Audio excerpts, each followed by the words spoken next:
நான் உங்கள் அக்ரி இனியா. விவசாயிகளாகிய நீங்கள் உரங்கள் அதிகமாக பயன்படுத்துகிறீங்களா? மூட்டையை யூஸ் பண்ணுறீங்களா?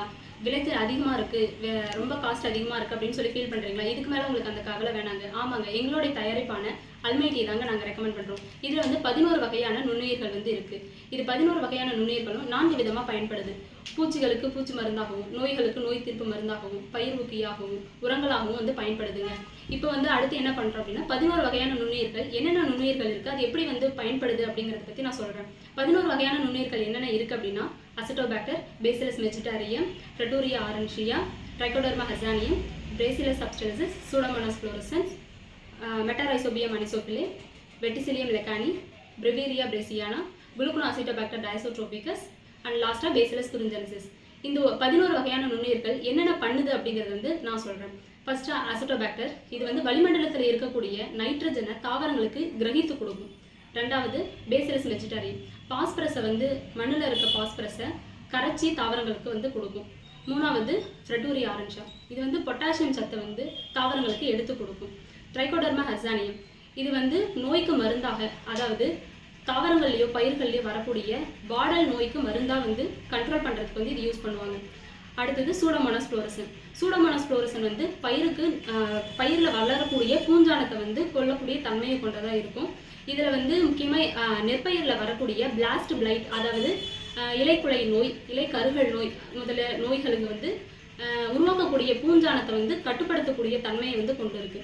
அடுத்து பேசிலஸ் சப்ஸ்டாலிசிஸ். இந்த பேசிலஸ் சப்ஸ்டாலிசிஸ் அப்படிங்கிறது அடிச்சாம்பல் மேல்சாம்பல் நோய் உருவாக்கக்கூடிய பூஞ்சான கொல்லிகளை வளரக்கூடிய அதோடைய தாக்கத்தை வந்து கட்டுப்படுத்தக்கூடிய தன்மையை கொண்டது.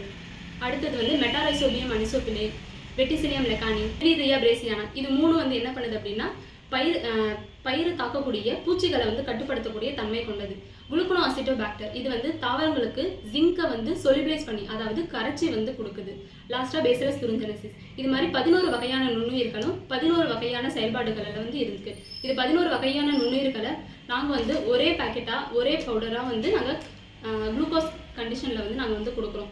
இது வந்து நீங்கள் எப்படி யூஸ் பண்ணணும், ஏக்கருக்கு எவ்வளோ தேவைப்படுது அப்படின்னு சொல்லி நீங்கள் கேட்குறீங்களா? ஒரு ஏக்கருக்கு 250 கிராம் இருந்தாவே போதுங்க.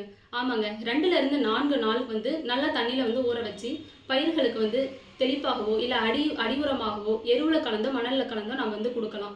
இதனால் வந்து என்ன நடக்கும் அப்படின்னா இதில் 1 கிராமில் 1 கோடி நுண்ணுயிர்கள் வந்து இருக்குது. இந்த 1 கோடி நுண்ணுயிர்களும் நம்ம 2லேருந்து 4 நாள் தண்ணியில் நல்லா ஊற வைக்கும்போது பல லட்சம் மடங்காக வந்து பெருக்கம் அடையும். அதனால் தாவரங்களுக்கு தேவையான உரங்கள் மற்றும் நோய் பூச்சி தாக்குதலுக்கு கட்டுப்படுத்தக்கூடிய தன்மையை வந்து அந்த ஒவ்வொரு நுண்ணுயிர்களும் எடுத்து கொடுக்கும்.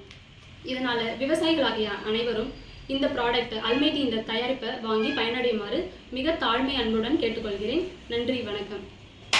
மேலும் விவரங்களுக்கு 6383417036